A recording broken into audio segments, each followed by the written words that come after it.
നമുക്കൊപ്പം ഇന്ന് പിന്നണി ഗായിക അശ്വതി എസ് നായർ ഒപ്പം ചേരുന്നുണ്ട്. ചില ചോദ്യങ്ങൾക്ക് ഉത്തരം പറയാൻ, നല്ല പാട്ടുകൾ പാടി കേൾപ്പിക്കാൻ. അശ്വതി എസ് നായർ, സ്വാഗതം പുത്തൻപുലരിയിലേക്ക്. നമസ്കാരം. നമുക്ക് ആദ്യം ഈസ്റ്റർ ആണല്ലോ, ഒരു ഭക്തിഗാനത്തിലൂടെ തന്നെ തുടങ്ങാം എന്ന് തോന്നുന്നു. തീർച്ചയായിട്ടും. രക്ഷകാ എൻ്റെ പാപഭാരമെല്ലാം നീക്കണേ, യേശുവേ എന്നും നീതിമാന്റെ മാർഗം നൽകണേ. രക്ഷകാ എൻ്റെ പാപഭാരമെല്ലാം നീക്കണേ, യേശുവേ എന്നും നീതിമാന്റെ മാർഗം നൽകണേ. ഇടയ വഴിയിൽ നീ അഭയമരുളൂ, രക്ഷകാ എൻ്റെ പാപഭാരമെല്ലാം നീക്കണേ. ശരി, ഇപ്പം നല്ല തുടക്കമാണ്. അപ്പോൾ നമുക്ക് പാട്ട് മാത്രമല്ല, പറച്ചിലും വേണമല്ലോ. തീർച്ചയായിട്ടും. അപ്പോൾ ഞാൻ അശ്വതിയെക്കുറിച്ച് വായിച്ചു, പല അഭിമുഖങ്ങൾ കേട്ടു, മുൻപ് കലോത്സവ വേദിയിൽ നമ്മൾ കണ്ടിട്ടുണ്ട്. അതെ. അപ്പോൾ നമുക്ക് കലോത്സവ കാലത്തേക്ക് സ്കൂൾ കാലത്ത് നിന്ന് തുടങ്ങാം എന്ന് തോന്നുന്നു. തീർച്ചയായിട്ടും. എപ്പോഴാണ് പാട്ടുകാരിയാണ് എന്ന് ബോധ്യമായത്? എങ്ങനെയാണ് സ്കൂൾ കലോത്സവ കാലം? ഞാൻ 4ാം ക്ലാസ് മുതലാണ് സ്റ്റേജിൽ കയറി പാടാൻ തുടങ്ങിയത്. ലളിതഗാന മത്സരങ്ങളിലും പദ്യപാരായണം അങ്ങനെ മത്സരങ്ങളിലൂടെയാണ് ഞാൻ സംഗീത രംഗത്തേക്ക് കടന്നു വരുന്നത്. ഇപ്പോൾ ആൽബങ്ങൾ പാടുന്നുണ്ട്, സിനിമയിൽ പാടി, അതൊക്കെയാണ് പുതിയ വിശേഷം. ശരി, അപ്പോൾ ഈ സ്കൂൾ കലോത്സവ കാലത്ത് നിന്ന് ഇപ്പോൾ എത്തി നിൽക്കുമ്പോൾ പിന്നിലേക്കൊന്ന് തിരിഞ്ഞു നോക്കിയാൽ ആ വേദികൾ, പാടുമ്പോഴുള്ള ആവേശം അല്ലെങ്കിൽ ആകാംക്ഷ, അതൊക്കെ ഒന്ന് ഓർത്തു പറയാം. തീർച്ചയായിട്ടും. ഞാൻ സ്കൂൾ കലോത്സവങ്ങളിലൂടെ വന്ന് ഗാനമേളകളിൽ പാടിയ ഒരു പാട്ടുകാരിയാണ്. അത് കഴിഞ്ഞിട്ടാണ് ഇപ്പോൾ പിന്നണി ഗാന രംഗത്തേക്ക് വന്നിരിക്കുന്നത്. ഇപ്പോൾ ഒരു 2 വർഷത്തെ ഇടവേളയ്ക്ക് ശേഷമാണ് ഞാൻ വീണ്ടും സംഗീത രംഗത്തേക്ക് വന്നിരിക്കുന്നത്. ഇടവേള എന്തുകൊണ്ടായിരുന്നു? എൻ്റെ ഹസ്ബൻഡ് മരിച്ചു പോയിട്ടുണ്ടായിരുന്നു. അപ്പോൾ ഒരു 5 വർഷമായി ഇപ്പോൾ മരിച്ചിട്ട്. അപ്പോൾ ഒരു 5 വർഷത്തോളം ഞാൻ ഇല്ലായിരുന്നു സംഗീത രംഗത്ത്. അപ്പോൾ ഇപ്പോൾ ഒരു 2 വർഷമായിട്ടാണ് ഞാൻ വീണ്ടും ഒരു സ്റ്റാർട്ടിങ് തുടങ്ങിയത്. ശരി, അശ്വതി ഇങ്ങനെ പറഞ്ഞുകൊണ്ടേ ഇരുന്നിട്ട് കാര്യമില്ല. അപ്പോൾ ഇനിയും പാട്ട് വേണം. അപ്പോൾ എൻ്റെ ഒരു ആഗ്രഹം, അശ്വതി എസ് നായർ ആദ്യം പാടിയ പിന്നണി ഗാനം. ഓക്കെ, ഞാൻ നൊട്ടോറിയസ് ക്രിമിനൽ എന്ന് പറയുന്ന ഒരു പടത്തിലാണ് ആദ്യമായിട്ട് പാടുന്നത്. പടം ഇറങ്ങിയിട്ടില്ല, പാട്ട് റിലീസായിട്ടുണ്ട്. മധു ബാലകൃഷ്ണൻ ചേട്ടൻ്റെ കൂടെയാണ് പാടിയിരിക്കുന്നത്. 4 വരി പാടാം.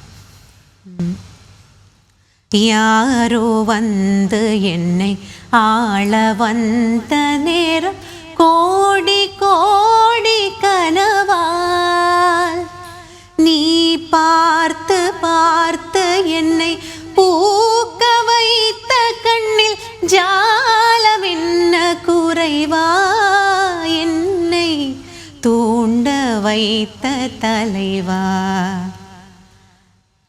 ശരി, ഇത്രയും പാടിയാൽ പോരാ, കുറച്ചുകൂടി നീട്ടി പാടണം. കാരണം ഈസ്റ്ററാണ്, പാട്ട് ആൾക്കാർ കേട്ടുകൊണ്ടേ ഇരിക്കട്ടെ. ഏതായാലും മറ്റൊരു സൗഭാഗ്യം ലഭിച്ച ആളാണ് അശ്വതി എസ് നായർ. അതിൻ്റെ ഒരറ്റത്ത് ഗാനഗന്ധർവനാണ്. ഗാനഗന്ധർവന് കീഴിൽ ശിഷ്യപ്പെടുന്നു. 7 വർഷവും മറ്റോ ആണെന്ന് തോന്നുന്നു പഠിക്കുന്നു. ആ അനുഭവങ്ങളിലേക്ക്.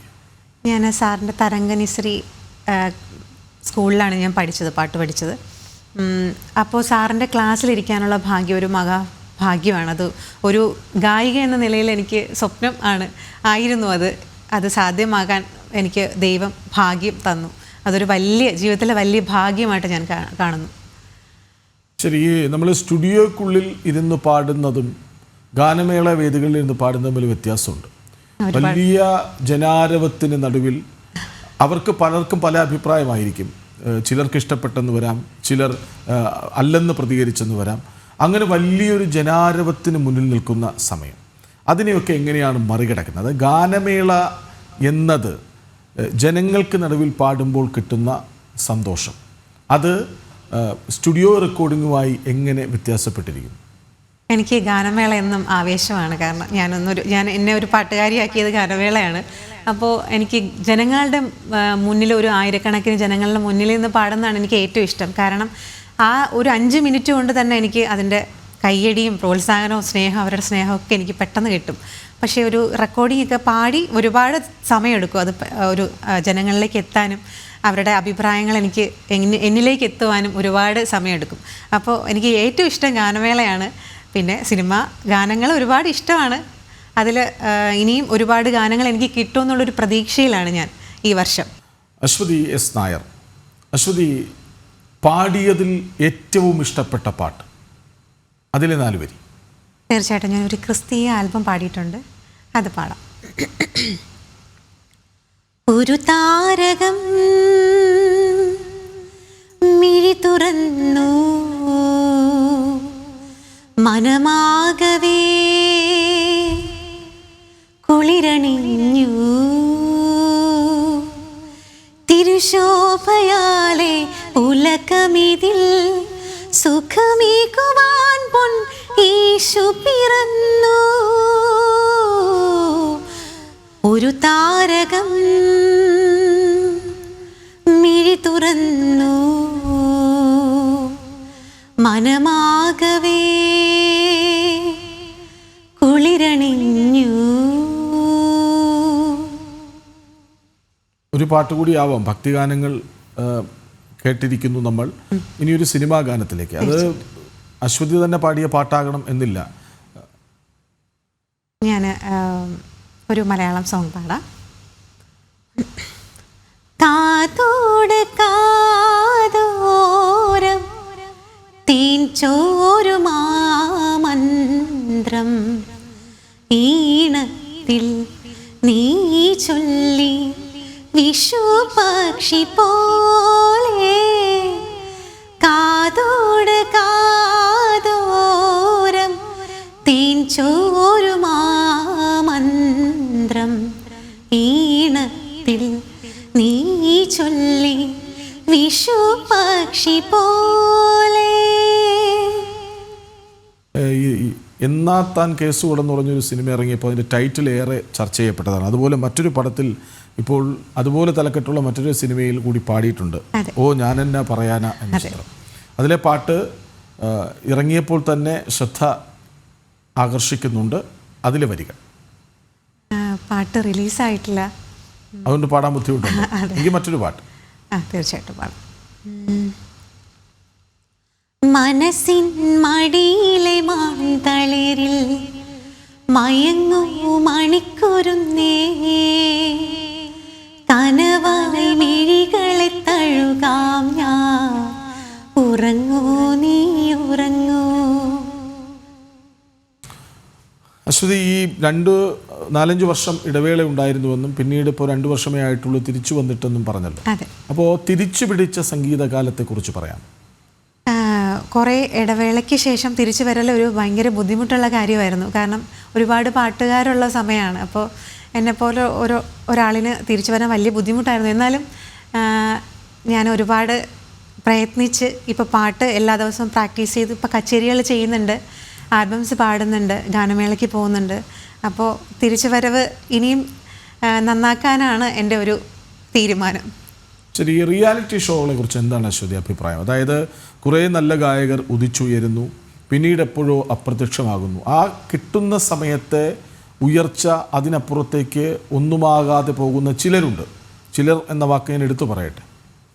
അതെ, ഞാൻ സത്യം പറഞ്ഞാൽ ഞാൻ പാടിയ സമയത്തൊന്നും സോഷ്യൽ മീഡിയ ഒന്നും ഇല്ലായിരുന്നു. അപ്പോൾ ആ സമയത്ത് ഞങ്ങൾ പാടി എത്തിച്ചാൽ മാത്രമേ ഞങ്ങൾക്ക് പാട്ടുകൾ കിട്ടുള്ളൂ, പ്രോഗ്രാംസ് കിട്ടുള്ളൂ, അങ്ങനെയൊക്കെയായിരുന്നു. പക്ഷേ ഇപ്പം അങ്ങനെയല്ല, പ്ലാറ്റ്ഫോം ഉണ്ട്, റിയാലിറ്റി ഷോ ഉണ്ട്. പക്ഷേ ഒരുപാട് ഗായകർ ഞാൻ ഗാനമേളയിൽ കണ്ടിട്ടുണ്ട്, ഒരുപാട് ഭയങ്കര കഴിവുള്ള ആൾക്കാരുണ്ട്. പക്ഷെ അവരൊന്നും ഒരിടത്തും എത്താതെ പോയിട്ടുണ്ട്. അതിൽ വളരെ സങ്കടം തോന്നിയിട്ടുണ്ട്. അതുപോലെ തന്നെ റിയാലിറ്റി ഷോകളുടെ ആധിക്യം വേദികൾ കുറയ്ക്കുന്നുണ്ടോ അതോ? വേദികൾ ഇപ്പോൾ പൊതുവായിട്ട് ഇപ്പോൾ കൊറോണയ്ക്ക് ശേഷമൊക്കെ ഒരുപാട് വേദികൾ ഞങ്ങൾക്ക് കുറഞ്ഞിട്ടുണ്ട്. മാത്രമല്ല സമയപരിധിയൊക്കെ ഇപ്പോൾ ഉള്ളത് കൊണ്ട് ഒരുപാട് ഇപ്പോൾ ഗാനമേള സിംഗേഴ്സിൻ്റെ ഇടയിൽ ഒരുപാട് ബുദ്ധിമുട്ടുകൾ അനുഭവിക്കുന്നുണ്ട് കലാകാരന്മാർ. അപ്പോൾ അത് വെച്ച് ജീവിക്കുന്ന ആൾക്കാർക്ക് ഒരുപാട് സങ്കടങ്ങൾ അതുകൊണ്ട് ഉണ്ടാവുന്നുണ്ട്. പിന്നെ ഈ റിയാലിറ്റി ഷോ ഒക്കെ വന്നതിന് ശേഷം ഞങ്ങളെ പോലുള്ള റിയാലിറ്റി ഷോയിൽ വരാത്ത കുറേ സിംഗേഴ്സ് ഉണ്ട്, അവർക്കും അവസരം കുറയുന്നുണ്ട് എന്നാണ് എൻ്റെ ഒരു തോന്നലും അഭിപ്രായവും ഒക്കെ. ശരി, ഒരു പാട്ട് കൂടി പാടാമോ? അശ്വതി തന്നെ പാടിയ സിനിമാ ഗാനം. സിനിമ ഇറങ്ങിയിട്ടില്ല. ഒരു 6ഓളം പടം എനിക്ക് ഈ വർഷമുണ്ട്. കഴിഞ്ഞ വർഷത്തിൽ 2 പാട്ട് പാടിയിട്ടുണ്ട്. പക്ഷേ ഈ സിനിമയൊന്നും റിലീസ് ഈ വർഷമാണ് പറഞ്ഞിരിക്കുന്നത്. അപ്പോൾ എനിക്ക് ആ പാട്ടുകൾ പാടാനൊരു ബുദ്ധിമുട്ടുണ്ട്. വേറൊരു പാട്ട്. ഓ ശരി.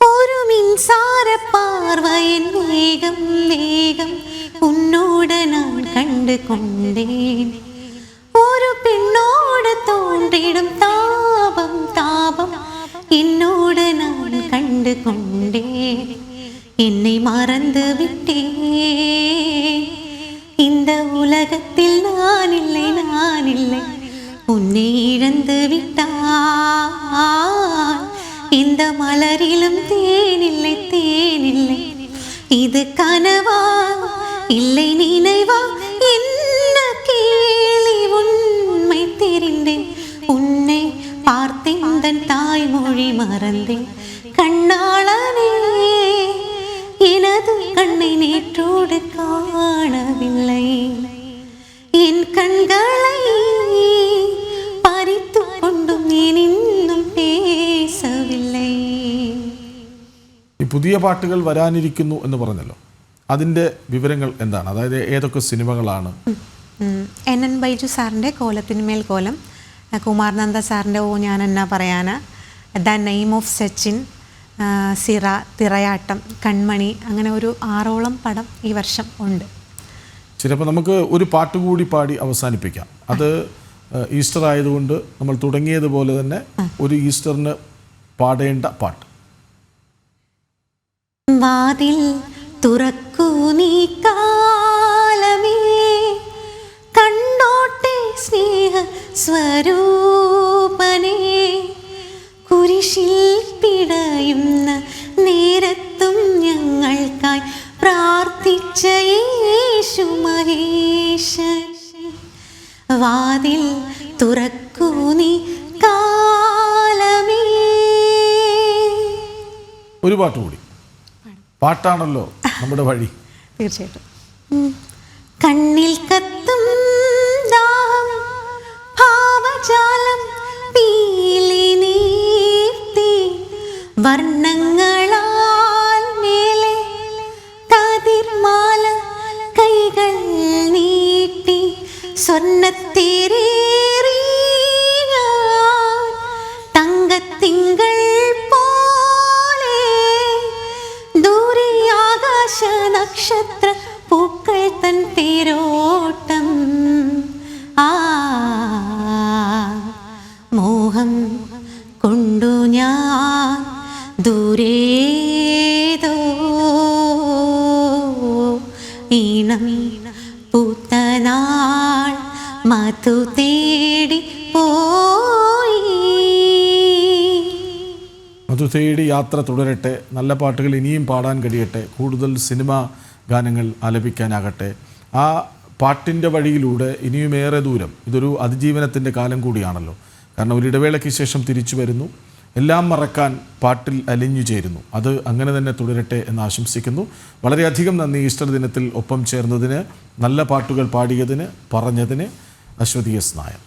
ഒരുപാട് സന്തോഷമുണ്ട് എനിക്ക് ഈ പ്രോഗ്രാമിൽ വരാൻ പറ്റിയാൽ. ഇന്നൊരു പ്രത്യേക ദിവസമാണ് ഈസ്റ്റർ. എൻ്റെ പ്രേക്ഷകരോടൊപ്പം എനിക്ക് ഇരിക്കാൻ പറ്റിയാൽ ഒരുപാട് സന്തോഷം. ജനം TV ക്കും ഒരുപാട് നന്ദി.